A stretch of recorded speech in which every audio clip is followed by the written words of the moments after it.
Ladies and gentlemen, thank you so much for watching this episode. I have none other than Felix Hartmann. Felix and I go way back. He's a very smart guy, one of the thought leaders in the crypto space that I honestly respect when it comes to various different topics in the market. Before we get into this, I just want to let you know that none of this is financial advice. This is just two friends catching up, talking about the markets. But I do believe there will be a lot of educational information here. So without further ado, Felix, thank you so much for being here, my man.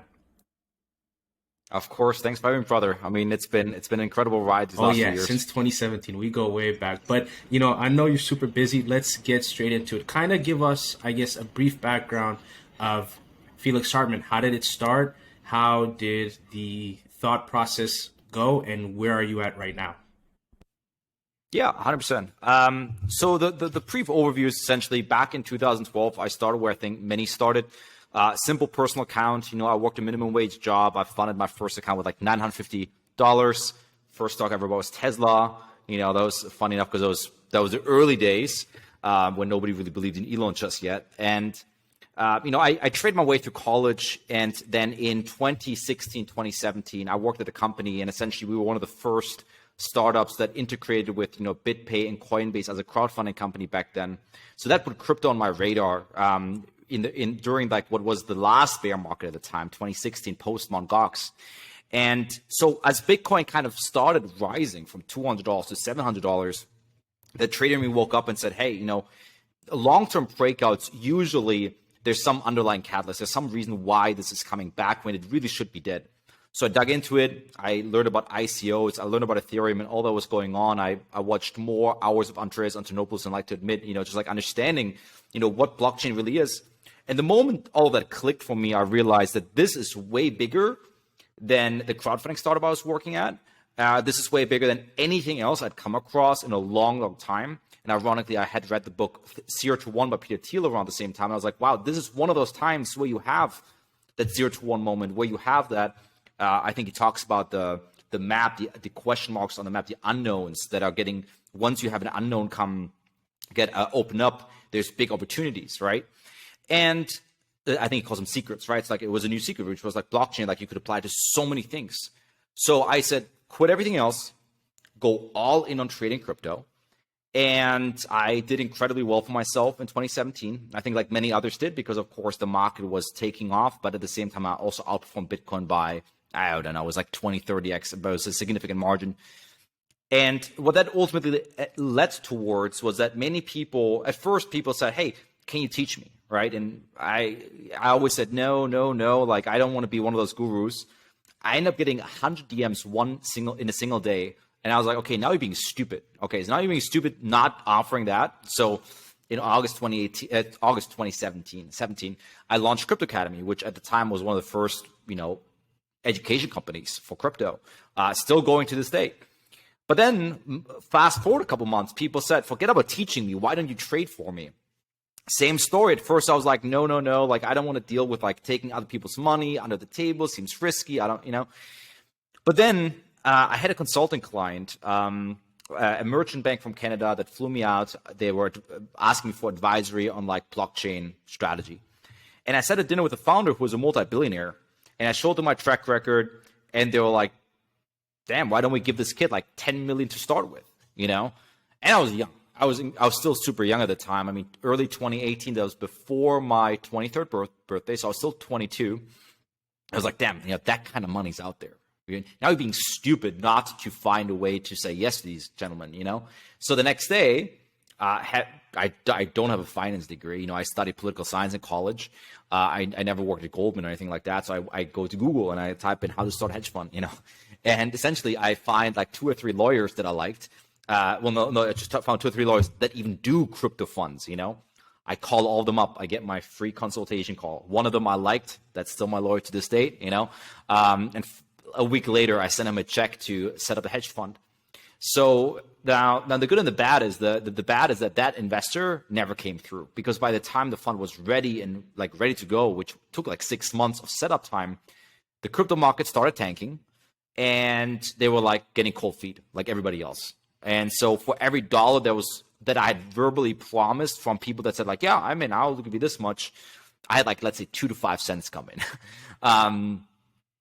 So I ended up still launching the fund. So that was the good news. And I weathered the bear market. I kept going, start from very simple solo show out of my bedroom to then growing it, hiring my first analyst, growing the AUM, growing the amount of investors I have, improving the infrastructure, start to really put like strategy and thought into place. How do you, how do you create like an actual, investment strategy on a firm level, right? Where it's not just me following chart patterns and clicking buy and clicking sell, to what it is today, where we have, I've got like an in-house team of like 7.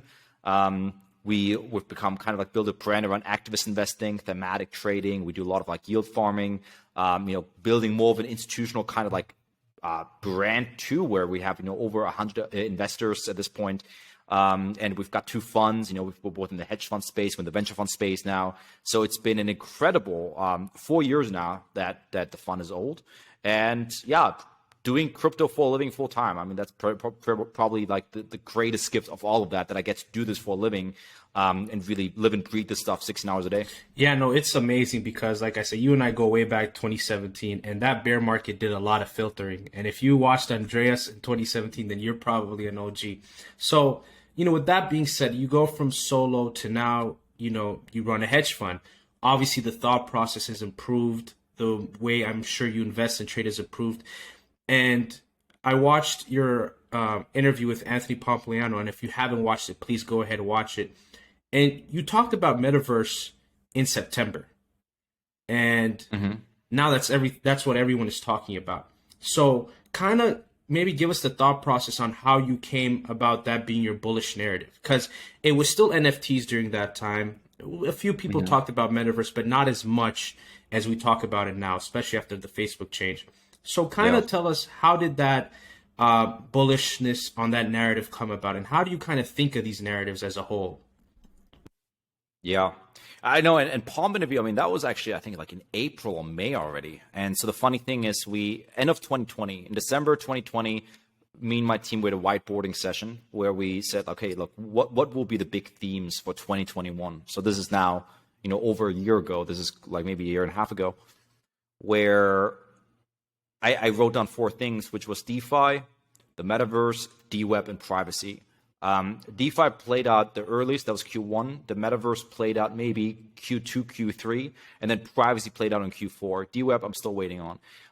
But so where do these themes come from? There's 2 ways. There's either paying attention to where the market is moving, or questioning the things that need to happen. Okay, so DeFi and metaverse are the first, right? So for example, metaverse, to be very practical. At the time, 2 things were happening. One, NFTs started slowly getting traction. We're talking about, CryptoPunks starting to trade at the 5-figure range, right? Which now is cheap, but back then you were like, wow, there's $30,000 CryptoPunks. $50,000 CryptoPunks. At the time, that was like incredible, right? And there was something that clicked for me where I think it was like Steve Aoki and Jay-Z both had a CryptoPunk as a profile picture. And I said, look, there's not enough CryptoPunks for all the big egos in the world to own one, right? So there's all of a sudden, you have a certain level of like digital social hierarchy that exists. And that's something big, because like I can wear Rolex and I can flex to my neighbor. I can have a CryptoPunk, I can flex to the world. And don't underestimate human desire for doing that, right? So that was part 1. Part 2 was for the metaverse. At the time, Clubhouse was very popular, right? And usually the Clubhouse rooms were always like DeFi, DeFi, DeFi. All of a sudden, the term the metaverse started popping up, maybe 1 or 2. And it's always important to look for the tastemakers, if you want to call them that. I don't know. So like, two names that I paid attention to at the time. This was like maybe September 2020. This is really early for metaverse. The term metaverse only kind of started being used around that time. One is Coin Artist, Marguerite. She's like an OG, creator in the NFT space, right? So she was hosting a bunch of rooms. And then you had Ryan Gill, a good friend of mine. I don't know if you ever met him. He's we also met at a conference in Toronto initially, like back in the bear market 2018. And he's been working the last few years. I mean, he told me about a startup he was working on about the open metaverse, right? In like 2018, right? So this is a guy that I've been following, and I was like, he's very passionate about it. And all of a sudden, I also saw him start hosting more and more rooms about metaverse. And so a lot of times I just clicked in and I said, hey, I just want to listen in, right? So, and I listened.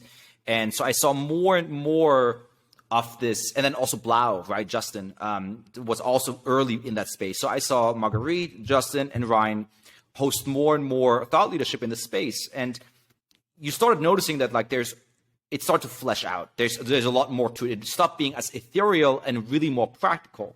So then I said, okay, we're early and most people wouldn't know what the heck a metaverse is. And to a large degree, at that time, I didn't either, right? And even with the Palm interview, if you listen to the Palm interview, and then you listen to some later interviews I've done, my thought process on the metaverse has also fleshed out a lot, right? So, but before I go off on tangent here, to bring it back, right?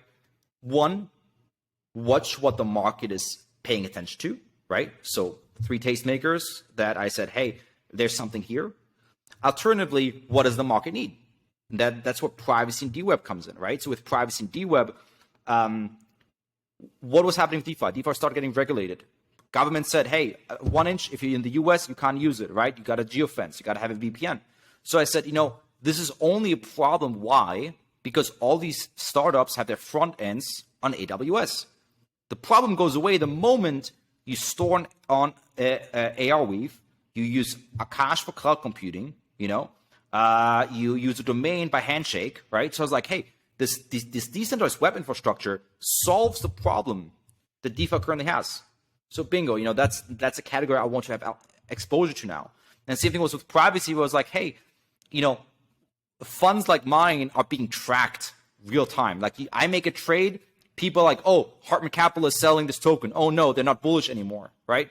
That's bullshit, right? Same way, if I have a wallet, right? Do I want my neighbor to know my net worth? Do I want my parents to see every purchase I make? No. Privacy is a natural human desire, but blockchain is completely lacking it. So we said, okay, what are all the privacy tools existing? Let's invest in them. And since then, Secret Network, for example, has done incredibly well. Yeah, it's very interesting. I can only imagine, in a world where, I think you made this example, you go to a restaurant, you swipe your credit card, and then the owner of the restaurant literally sees every single transaction you've ever done, only in crypto, right?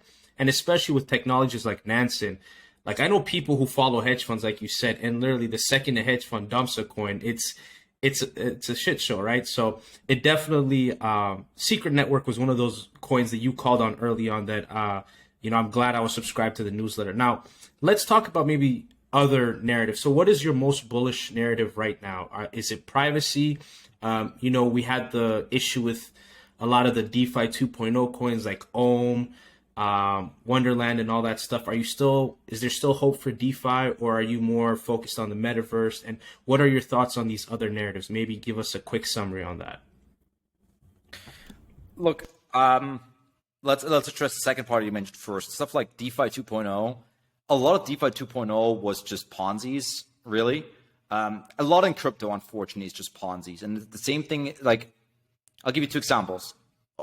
All the Ohm forks, it's essentially Ponzi. I mean, you buy in, you hope that everybody stakes longer than you do, right? Because if everybody else starts on staking, you have what just happened, which is most of them crashed and burned, right? And the same thing can be found in a lot of play to earn gaming, right? A lot of play to earn gaming. I even like sometimes my analysts bring up a project. I'm like, so okay, like yesterday, one of my analysts brought up Magic. I don't know if you've heard of Magic. It's a play to earn game. But when you really strip it apart, you're like, this is just a fucking Ponzi, right? I mean, because ultimately what it is like you buy Magic, you can stake Magic. You get what happens? You get more Magic, right? You can also buy an NFT like a Legion, okay? Now, what do I do with that Legion? I can then, if I have a Legion, I get higher staking rewards, or I can somehow use the Legion to get another kind of NFT like a Recruit. And then what can I do with a Recruit? I can set on a quest. What happens with the quest? I get a treasure. What do I do with the treasure? I can increase my staking. And it's like all roads lead back to just you pump the yield, right? So is there an actual game? No, there's no actual game, right? The game is boring. Like people would never play this if you remove the staking aspect, right? So it's just people finding ways to maximize yield, and you slap a UI on it and you call it a game, right? this whole thing collapses the moment magic loses value, right? So I've never been bullish on Ponzis. I think you can play them. Sometimes you get lucky, you make money, but on average, you will lose money, which I think is why many people lose in crypto, even in bull markets, which is silly. So what am I bullish on now? I try to stay away from that world. And two things I'm very bullish on is one, the Cosmos ecosystem. Cosmos ecosystem has performed incredibly well, even in this recent drawdown, right? December, January, February, almost every token is down in the crypto world. But when you look at Juno, all-time high. Stargaze, all-time high, right? Osmosis sitting close to its all-time high. And meanwhile, with these tokens, you can also yield farm with them and make like 100% APY, right? So if you are allocated to the Cosmos ecosystem, you've done really well, right? So we got really bullish on that end of December. We completely pivoted out of Luna into Cosmos. Why Cosmos, for example? Well, two reasons. One, from a purely market cap perspective, every major layer one is worth like 50 billion, right? It was like Solana, Avex, Luna, Cardano, you name it. Like all the layer ones are worth like 50 to 100 billion. And then you had Cosmos worth 10 billion, right? Meanwhile, Cosmos has so much quality built on it. Like so many layer ones, they have like Uniswap forks. That's all they have. There's nothing there. But then you look at Cosmos and you have Secret Network built on Cosmos, Terra built on Cosmos, Osmosis built on Cosmos, Akash built on Cosmos, DVPing Gold built on Cosmos. So like there's an actual legitimate network there, right? And it's not just copy pastas from Ethereum, it's originals, right? So that made me very bullish. So like you have a lot of product, a lot of legitimate like technology, meanwhile low market cap. And yes, if you want to get like most hedge funds still pass on Cosmos because they said, hey, there's no value accrual that the Atom token doesn't really make money yet, but get the users first, get the traction, and that can be solved later. So that just made me bullish on that aspect. So that's what Cosmos. Second thing I'm very bullish on still is Dweb, right? So like I made that bet already late 2020. Most of these projects haven't done well since. They're actually trading at lows right now. But the thesis is still true. Like ultimately, I still believe, and in fact, I believe it now more than before, that we need decentralized infrastructure that all these things are built on. Everybody's saying Web3, Web3, Web3, but what's the point of Web3 when it's built on AWS, I 100% agree. My last podcast episode was with a gentleman named Jeremiah Young, and he said, we're actually not in Web3, we're in Web 2.5, where, it's still centralized entities matter, and there still hasn't been a protocol that's truly decentralized from a front end and back end perspective. So it's actually very interesting. You said that, you talked about Terra and how, you moved to Cosmos. Because I remember when Terra had that crash and everybody thought it was dead, you actually publicly went on Twitter and were like, this is when we're getting in. And then it's been a clean 10, 15x from that. So kind of tell me 20. Well, there you go, even more. So tell me when, and I guess this is part of a thesis I've built as well, when opportunities like that arise, like let's say a hack comes, or let's say, something detrimental to a project happens and you see a severe price drop, what are some things you look at before you say, you know what, this is just the market overreacting, this is a great opportunity? There's two parts. There's the technical aspect and then there's the team aspect. So we'll start with the technical one. I want to make sure that whatever broke isn't broken anymore, is fixed or is fixable.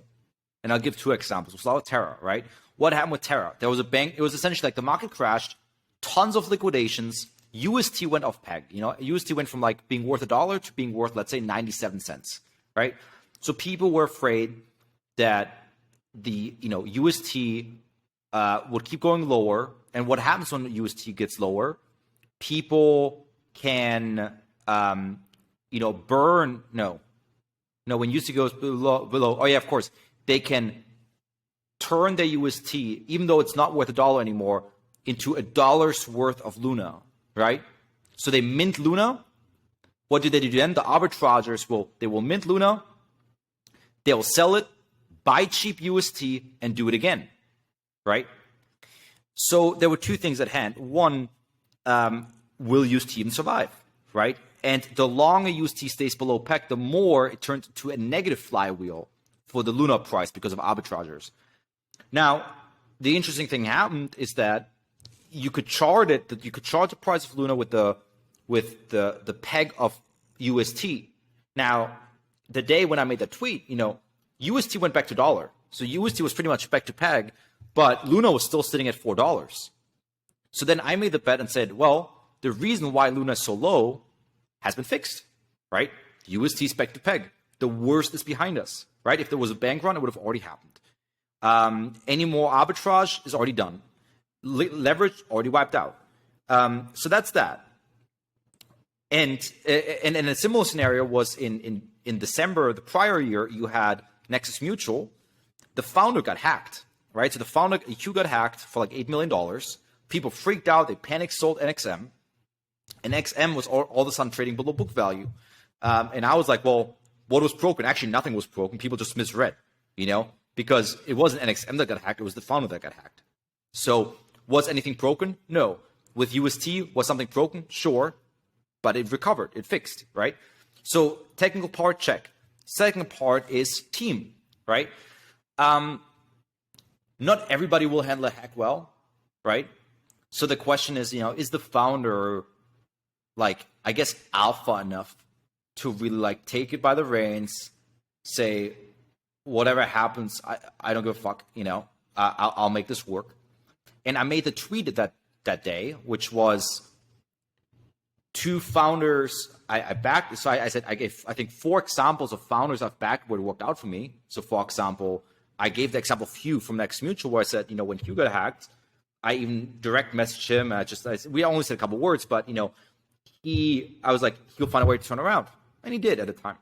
Then Rory Capital got hacked, right? And actually I got a call from Jade, and Jade was just like want to get some feedback and whatnot, and really good intentions, really bright guy, and also just crazy driven. I mean, he will go to net worth negative or zero before he lets his project fail, right? And then you also have somebody like Do Kwon, the founder of Terra, who is just, Do might have slight madman tendencies, but still, he's so obsessed with Luna and making succeed.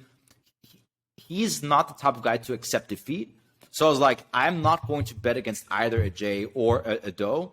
So because the technical things were fixed, and Do is somebody who would never fold under any circumstances, it makes sense to back, right? So our average purchase price was actually $4-something. If you go to the Terra chart and you see wick down and a crazy candle up, that was us, right? So we just market bought on Binance, on Chain, on KuCoin, anywhere we could get our hands on Luna. Bought a big position, and then we actually finally closed it out in the 80s early this year. And that was a power move, and it made me. That's kind of one of the trading strategies I wrote down is if a project gets hacked or something happens, the market tends to usually over exaggerate. So that was clearing up for me. I appreciate that. I guess something else I want to talk about is, when we were in 2017 ICO phase, it was white paper mania.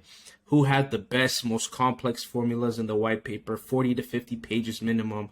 And if Ian Bellina talked about you, that's it. This is a 10, 20x ICO guaranteed. Mm-hmm. Now, though, we see the market form its own narratives where we almost take turns. First it was DeFi, then it was NFTs and metaverse, and then it might be this, it might be that. So my question is, when BTC takes the dump it will at some point, when, let's say, a start of a bear market does happen, do you think crypto has built narratives where it's strong enough that it might not be dependent on Bitcoin anymore?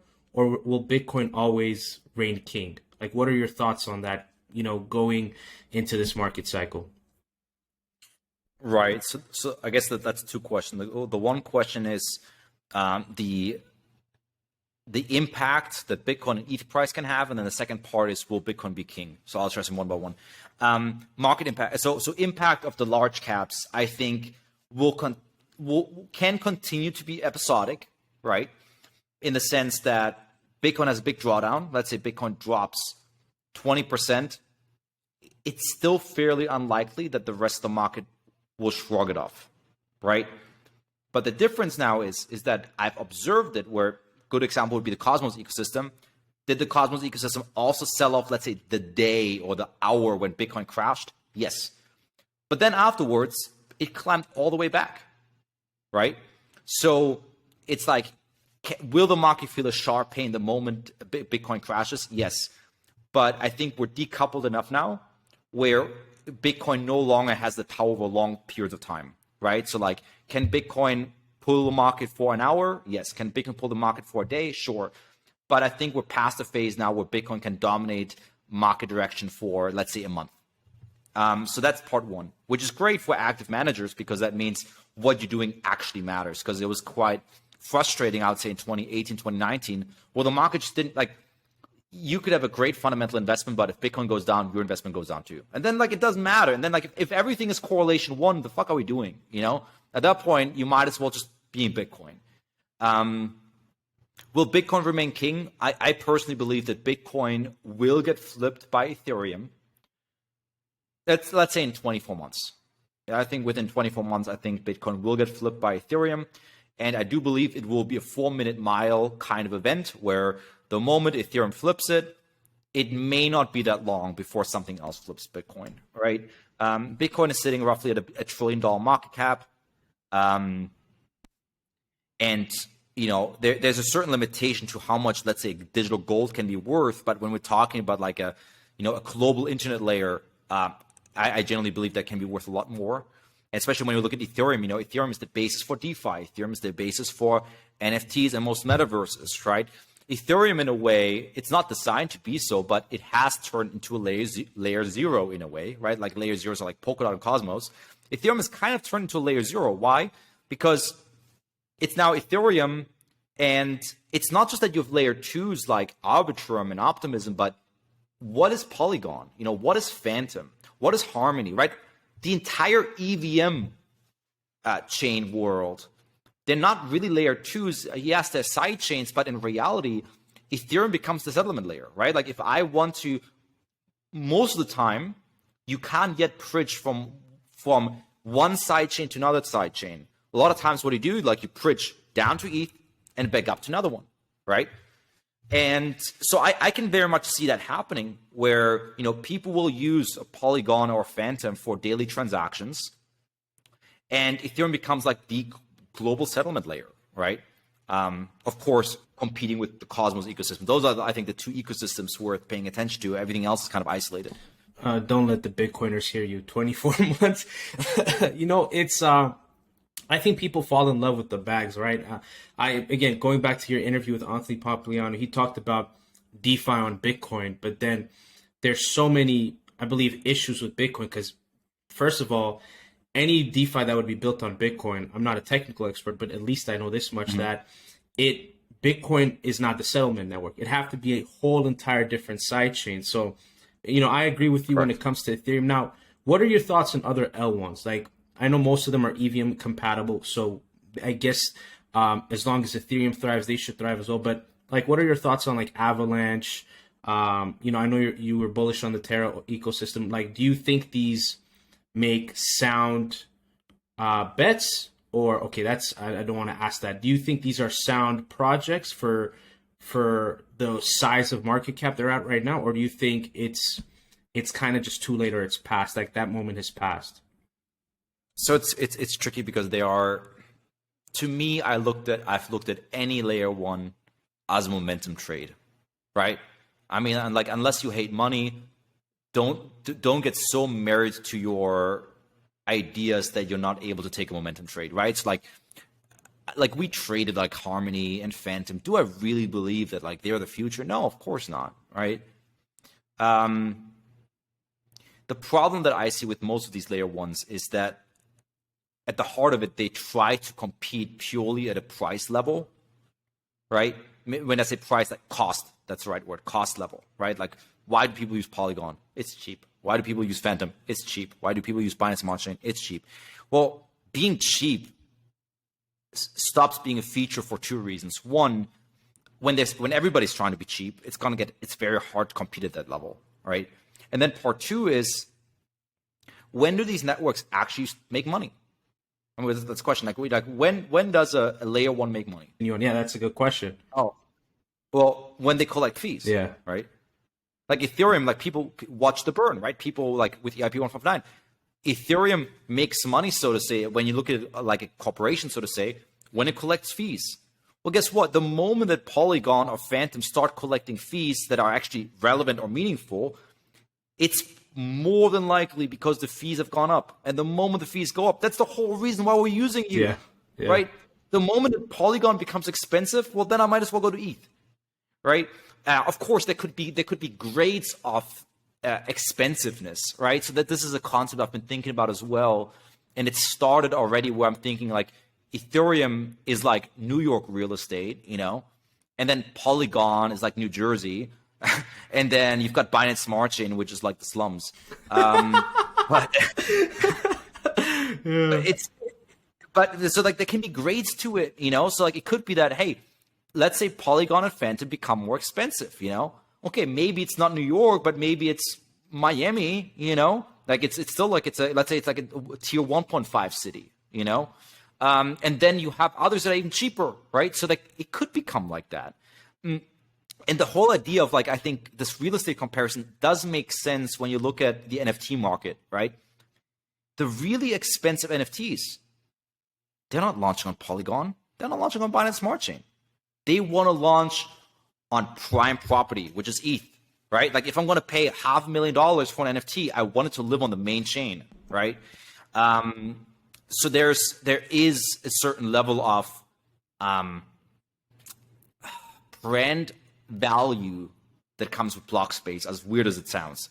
So yeah, I think layer ones are very tricky. I think they make incredible momentum trades with all these incentive pools that are launching, you know, like 400 million there, 300 million there. But if you ask me, like, what does this look like 2 years from now? I've got no clue. The only thing I feel fairly comfortable in is that ETH will be here. That won't change in my eyes. I think ETH will continue to be prime real estate. There will be contenders, right? But that's not going to change. Purely based on the history it already has. You know, there's certain like, there's Lindy that comes into like the longer this is around, the more valuable it becomes. But you know, will Terra be around? Will Solana be around? Will Avex be around? I mean, I'm sure everybody will be around, but like people were super bullish on Binance Smart Chain a year ago. Yeah. And who cares about it now, right? People were super bullish on EOS. I was just gonna say, yeah, EOS, IOTA, Neo. Yeah. These were and big. Where are they now? Nowhere to be found. And I think there's genuine competitive advantage of having lived through a few cycles, because people like my biggest bet, like no, okay, that's not biggest bet. No, that's stupid word phrasing, but the same way people are falling in love with Solana is incredibly similar to EOS. Incredibly similar. Yeah. There's not that much on Solana yet, and like one of the main differentiators I would say is that SBF, who's generally intelligent, is putting a lot of effort behind it. But otherwise, both are heavily VC backed. Both are hyped up as like, you know, if Ethereum is Windows, then EOS and Solana are like the Mac. You know, they're just like sexied up. You know, they're both isolated. You know, they're both more centralized. Yeah. So I mean, again, that statement can age in multiple ways, but ultimately, I like to watch where are the devs going, and you know, devs so far go ETH. I would say ETH, Cosmos, Solana. And when I say Cosmos, that includes Terra. Terra has been able to attract quite a few people. Solana's had a couple of hackathons too, but the amount of quality products launched still has been limited, you know? So yeah, anyway, to keep it short, layer ones, play the momentum, don't get married. Because that's what bags start. Yeah, no, I remember 2017, you had Icon, Zilliqa, EOS was going to be the one to take the Ethereum killer. Like, I remember. Yeah. And, you know, they did very well during that price action, but, you know, they're nowhere to be found. You know, you talked about Solana, Avalanche. What are your thoughts? And honestly, this is for giggles. What are your thoughts on Cardano? Yeah, no, I'm sure you know the answer. Like, I do. I'm mega bearish Cardano, and I've gotten shit for saying so for the longest time.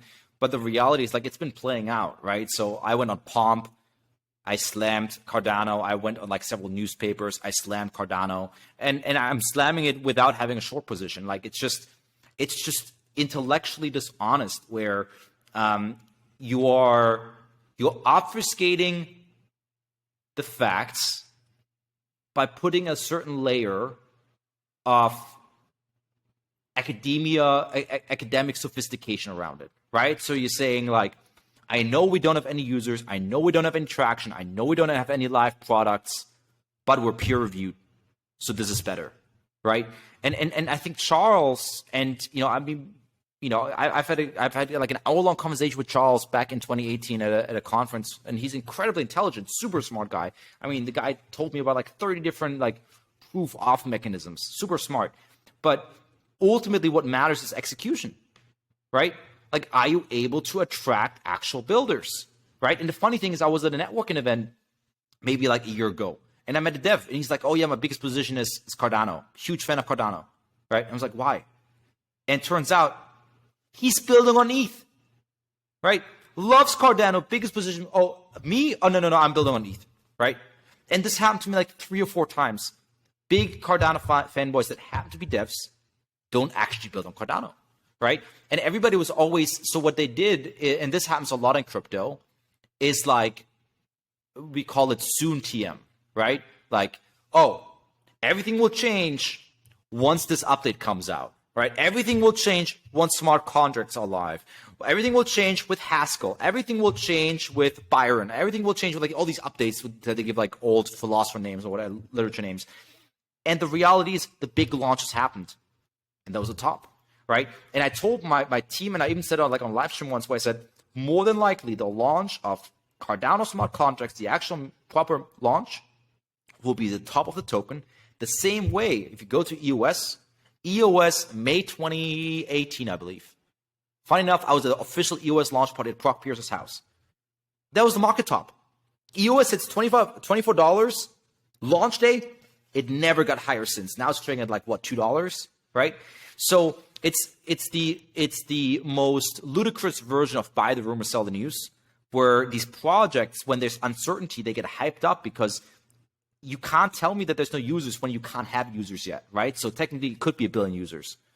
And we're seeing that play out right now, I think, too, with Playter and gaming. You've got projects like Illuvium and Star Atlas, right? Because they're not live. I can't tell you how many users. Of course, we'll have millions of users, but it's not live yet, right? It's coming in a couple of years, right? So you can hype it up. And they've literally no incentive to launch the game. Why? Because the moment they launch the game, people will likely realize, oh, it wasn't that great. Oh, there's nobody playing. Oh, right? So I'm just very allergic to founders and teams that are trying to just string people along. Yeah. And, one of my goals is to get blocked by Charles one day. Again, he is a smart guy, but, the Cardano, and I have a theory where I think a lot of the validators are the reason why Cardano, because like if you notice, someone who's really bullish on Cardano, at least from an investor perspective, tends to be new in the market, or at least hasn't dove deep enough, right? Because I think everyone I know or I've onboarded onto crypto started with Cardano, had Cardano once, and now, once you're in the market, you understand. Like you said, smart contracts came out. I remember the day. I even tweeted about it. I got blocked a couple times. Nothing's happened since. I don't know any project that's launched on Cardano. Oh, dude, there was a viral tweet I once did, and I did my best effort to sound super genuine. I was like, listen, like, I want to be proven wrong. Like, I remember. I'll put it up on the screen. I remember that tweet. Yeah, you got hated on for real. It got like 1,000 retweets and viral. I was like, what are some projects that are built on Cardano? Like, I genuinely want to know. And if I got 200 replies, I think there was 3 projects that got named. 1, no live product. 1 is launching on BSC first. 1, I think it was a website. And that's it. Right? So like, and at that time, there was nothing. But the funny thing is, like, what do those bag holders say? You will see, just wait, right? It's like, oh, you're missing you're missing the big picture, blah, blah, blah, this and that. And like, but we're onboarding, posting a picture of like all the partnerships they have. And then there's like university logos. And then they just put like the country of Ethiopia. I'm like, what is Ethiopia doing with Cardano? Please enlighten me. And I'm an Ethiopian, and I'll tell you virtually nothing. I went there. I went to the Cardano Ethiopia meetup, and it was just a big party with beer and some good food. I'll tell you that much. Like literally nothing is happening. So like any time when like marketing takes the front seat, I just shy away because it's the same thing as like an actual Ponzi, like Olympus and whatnot. And okay, Olympus has an actual business model with Olympus Pro, but like a lot of these projects that are pure, let's call them Ponzi-nomics at least, where you're using the incentives to keep people in, keep people stay, keep people, engaged. But, I've seen like MLMs promote Cardano. And then it's, the thing is, you can make so much money in crypto, but you can do it in the right way. There's incredible projects that are building the tech that will literally build a future, right? So why not go that way, where it's like your chance of success way higher, your impact on the world way higher, returns also incredible, risk reward better. But then people are like, but what if I make 100x on this shitcoin, And they never last. Yep, they never do. Now, every dip that happens, you tend to be the voice of reason for everybody saying, you know what? I believe in this space. I'm buying the dip. How do you kind of know if it's a dip buying opportunity versus this is the beginning of the bear market, right? Because I think a lot of people will be up a substantial amount, 10x, 20x, super excited, but then a 60%, 40% drop happens. And then they're like, okay, I do not want to sell. I missed out the top last time I got wrecked. I don't want the same thing to happen. Obviously, their gains are not maximized. So, like, when it comes to dip buying, what are some things you look at that make you confident in saying, okay, this is just a dip for whatever reason, but this isn't the bear market? Like, kind of how do you, like, what's the thought process going on between those two? Is this a dip or is this the beginning of the bear market? Yeah, it's a good question. First of all, if there's a dip, the time to sell was obviously earlier, was at the top, right? So like then the question shouldn't be, should I sell now? It's more so, is now the right time to buy? And usually it's not, right? So just as hard as it is to sell the top, you also have to have the patience to not buy too soon, right? That's even more of the art of it, because the market is down 20%, you could get excited, like, wow, it's cheap. It's cheaper than like, let's say a month ago. But you have to be just as rational and say, okay, it could go significantly lower, or there's still a lot of leverage in the system, right, that can get wiped out. Or major levels still haven't been broken, and once they do, there's going to be more liquidations and so forth. For me to buy in, I always wait. So for example, like the market crashed, maybe let's say like a week ago, 2 weeks ago, people are like, it's now time to buy. I'm like, just give it a couple of days. Like almost never. And the one exception, I think, was the COVID crash. But other than the COVID crash, no dip recovers in a V shape. Almost never in crypto. Historically, what I've seen, especially when it's a big one, right? You have like 7 days, 14 days where like if a bottom starts to form. So that's part one. And part two is also, if there is another leg down, it usually happens within 2 or 3 days, right? Like when you look at the charts, it's usually like big, ugly red candle, big, ugly red candle, maybe like a doji, and then maybe another big, ugly red candle, right? So there's no point in catching knives unless you're in the middle of it, right? So for example, in May of last year, the crypto market crashed, the biggest single day liquidations and so forth. I saw Maker drop to like $1,700, right? It had a PE ratio of, I believe, 7. It was wild. And I was like, okay, it just cannot stay there for long, right? So like I bought more, and within maybe, I don't know, 5 hours, it was back up to like $4,000. It was one of the wildest things, crazy. It came right back up. So yeah, that makes sense. But what doesn't make sense is you have a crazy crash, it already bounces back, and then you're like, okay, now's the time to buy. No, because what if it just stabilizes and does another leg down, right? So let it crash, let it recover, let it stabilize. Let it stabilize for like 7 days, 14 days or whatever. And then you still have a great time to get in, right? So timing it is enough. Because think about this psychologically, what happens here. If there's just a crash, right, and a new low is inches away, well, that means there's more leverage that can be wiped out an inch away, right? The moment it goes a little bit lower, more stops get triggered, more margin longs get liquidated, and so forth, okay? Why waiting 14 days? Because there's also a lot of people that didn't use leverage before. They say, oh, market is down 20%, let me lever up 10x, right? So a lot of times new leverage gets introduced and then wiped out the very next day, right? So you have to let the dust settle before going in. And the beautiful thing is because most exchanges share their data publicly, like you're able to see the funding rates, right? So a lot of times when I start seeing that the funding rates are like wildly negative, so for example, in May of last year when the market crashed, most altcoins had negative funding rates of like minus 0.2. That means people were willing to spend 0.6% a day on Binance to go short altcoins, right? They couldn't last that long, right, at those rates, because at some point just the funding rates would eat them up. And furthermore, that means that the balance is so out of whack that all I had to do was go in there and blow those shorts up, right? Like drive the price up enough and they get forced liquidated. Buying goes higher, right? So that's when you know, like, okay, look, funding rates, crazy negative. Fear and greed index, right? Fear like 10, okay. People are probably a little fearful. CT, everybody's calling for a bear market, okay. Probably the bottom, right? So there's like a number of things I look for. And when I have enough of these factors stacked on top of each other, it's probably a good time to buy. What if it's a bear market? Well,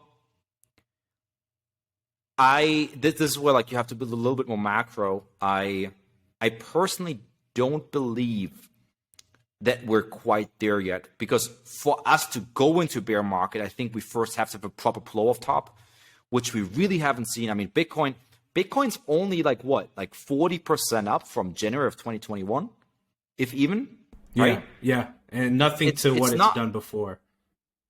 No, and even when you compare to 2017, like Ethereum is only up perhaps 60-70% from the top of 2017. That means in 5 years, Ethereum, if you take top to now, has maybe had an annualized return like 10%. In the meantime, DeFi was built. NFTs started blowing up, right? All this stuff. So like in my eyes, when you compare valuation of Ethereum to its fundamentals, or valuation of Ethereum compared to equity markets, right? It's actually underpriced right now. Because what you have to keep in mind, 2017, we did not have a $1 trillion company yet, right? $1 trillion companies did not exist in 2017. No, they didn't. Right?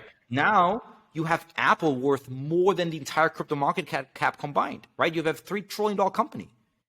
And so all of a sudden, when you compare, let's say ETH as a good example, to other asset classes, when you compare ETH to its fundamentals, it's actually kind of low, right? So like, I'm not shocked yet on one hand. Like, do I think 2022 could be a muted year? 100%. I think, I think returns could be boring. They can be like 20%, 30%, 40%, could be minus 10, could be minus 20. I'm not expecting too much from this year. But that being said, I'm not in a rush anymore. I've made enough money where I say, hey, I'm looking to play 3-year games now, 5-year games now, where I say, hey, I'm okay sitting through a 3-year period, 5-year period. Why? Because nobody knows anything, but like, I don't know, let's say, what happens in the next 12 to 18 months. Could it be bear? Sure. But over 3 to 5 years, I'm fucking sure as hell that the crypto market will be worth a lot more than $2 trillion, right? Because think about like Ethereum, like ICOs, smart contracts, like that's barely like 5 years old, right? Like, I mean, Ethereum, the first 2 years was just bear infrastructure. But like first ICOs was like 2016, right? So 16, 17, 18, 19, 20, 16, 17, 18, 19, 20, 21, right? 6 years, right? So in 6 years, the entire, or let's say 99.5% of the altcoin market, if you remove like, Live Peer, Mastercoin, whatnot, was built. So what do you think the next 5 are going to hold, right? Especially when you consider the law of accelerating returns. So to me, to bet against crypto is such a dumb bet because, what's the downside? Okay, let's say the downside is 50%, another 50% drop, and the market has already dropped so much, another 50% becomes less likely, right? What's the potential upside? I don't know, what, like a 30x? Yeah. I'll gladly take that bet every time. So yeah, I think you should just maximize for upside, maximize for upside in a non-leveraged way, right? So what I always tell, like in the academy, my students is like right now, like a couple things you should do. Make sure you stay in the game, right? Don't do stupid shit that takes you out of the game, right? Like you might be chasing a 6-month return that ultimately ends your career in crypto. I've seen it many times. I've seen many people, they try to force making it, let's say in 2020, 2019, maybe early 2021, and then the market crashed and they're like, screw crypto, I'm out, right? And then they missed years of opportunity, right? So make sure you stay in the game. Step 2, you have time, right? Like crypto's early, super early, right? So you I thought I was late. I thought I was late in like 2017, right? Because who did I look? I saw like the Winklevoss brothers. I saw Charlie Shrem. I saw, Brock Pierce and like the 2017 group of leaders, so to say. And I was like, they already made it, right? I'm late to the game. The reality is we were really early and we're still really early. So, if you have $5,000 to name, right? Like use those next 12 months, those next 24 months to add to it, right? Because if there's a bear market, well, fantastic. You got 24 months to add, let's say $500 a month, right? That's, what is that? That's over $10,000. Yeah, that's like $12,000. That's $12,000 you get to add at cheaper prices, right? Meanwhile, you learn how to trade. You learn how to invest. Ideally, your investing trading goes well too. So now you get to restart at the same prices that you have today, 24 months from now, with a portfolio, let's say 4 times the size, right? And that's literally what I do. Because like to me, every time we get a pullback nowadays, I look at it as a time machine. I'm like, I'm given a freaking time machine to do this all over again. In my journal, so I journal every day, at least I used to. And I used to write the date, the Bitcoin price, and my AUM, right? And the funny thing is, Bitcoin is currently trading lower than in January of 2021. Meanwhile, my AUM is 20x'd, right? So like the market bought me an entire year to refine my strategies, hire more people, raise more capital, invest more capital, make money with trades, out from Bitcoin and so forth, right? So I'm really not scared of bear markets anymore. If anything, it's like I got another 18 months to build. I'm not gonna lie to you, Felix. That was inspiring. Because my last question essentially was like, what are some words you wanted to share with people? Because I truly believed. I guess this was a part of me thinking that participants in the crypto market now experience 2017, but a lot of people are genuinely new, especially the ones that are trading and investing. And just hearing those words, you saying that it's like a time machine, I've never really thought about it like that when you put it into context. I guess the last thing I want to say, is there anything else you want to share? Maybe a thought, an idea, some advice? Well, not financial advice, personal advice, I guess. Anything you'd like to share before we close off? 100%. And that kind of goes into what I said a second ago, is I think the best thing you can do if you want to, make it in crypto, be part of this revolution, heck, even increase your upside, is find a way to go full-time crypto. The problem with crypto is that we have tourists all the time. People come when it's hot, they stay for 3 months, they leave, and they never make it. I mean, you'll have people, they'll brag on Instagram, look, I made $5,000 of cum rocket, but guess what? They lost everything, right? The reality is that of my group of friends, the people that really made it, you know, in financial terms, which I'm sure many people that are watching are here for just that, you know, the financial terms, in terms of impact, legacy, where they say like, I've actually built something meaningful, something great. It's people that have taken that extra step and say like, I'm migrating from just being a trader to being a part of this ecosystem. Let me build something, right? And because what happens when you go full-time crypto, you have a couple things happen. Like one, likely now you're getting paid a salary to be living full-time in the space, right? So you can forget all the distractions and just be here, right? As a side result, you start learning a ton, right? Like, because on the job, instead of like trading for 2 hours a day next to your job and life, it's now 10 hours a day, 12 hours a day that you're spending in crypto. So you learn so much. So you learn a lot. You get paid to do what you love. You learn a lot. You network, right? Your colleagues, the people you engage with, you know, these are all people building in the space. That's a totally different access that you don't have as a retail person, right? And then lastly, like from an there's two more. So from I'll save info for last. From an upside perspective, you know, so many crypto startups, you know, will be worth a lot of money in the future, right? So there's still an opportunity to be an early employee at the next Facebook, so to say, at the next Uber, right? The early employees of OpenSea, the early employees of Coinbase, the early employees of FTX, they're all making a killing. There's so many Coinbase millionaires now. I think Coinbase minted more millionaires than any company ever, right? So you being part of these companies that are literally changing the world, replace the word company with even networks, tokens, right? People get paid to be contributors to tokens, right? That's massive. And then the last part, of course, the impact, right? Like, yeah, you can be a marketer for, let's say, a shoe company. You can be a marketer for a project or a crypto company. You can be an accountant for a TradFi company. You can be an accountant for a crypto firm. You can be a biz dev or salesperson, you know, at a local store, or you can do it for a DAO, right? I mean, like you don't have to be a coder. Your skill set is needed in this industry for anything. So just find a way to bridge that gap, because the moment you do, just so many doors will open up, from your network, your education, your access to information, your financial upside, and so forth. And I think that will change your life more than anything else. That is perfectly said, because I realized that in late 2020, when I was looking at all the stuff happening in cryptos, like, yeah, profits are great, but how do I really like take it to the next level? And that's when I realized 2022, I'm like, I need to build, I need to be part of it. And like you said, I think a lot of people get intimidated. Oh, I'm not a coder, I'm not this. There's a lot of skills that are needed. And if you had skills in the real world, then you'll definitely have skills in crypto. But with all that being said, Felix, thank you so much. This is such a pool of information. I can't wait for people to watch this and learn from this. I'll make sure to follow Felix down below, his Twitter, his Instagram. He goes live. You haven't been going live much recently. I guess you've been busy. Yeah, I've been so busy, but I try to go live like maybe once a month. I still have the Academy. I go live with the Academy about twice a month nowadays.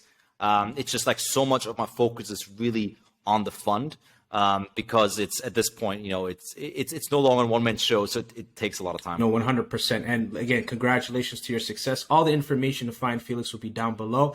Thank you so much for listening, everybody. Thank you so much for watching this video. If you enjoyed it, make sure to leave a like, comment, and subscribe. And next week, I will see you with another awesome podcast episode. Take care, everybody.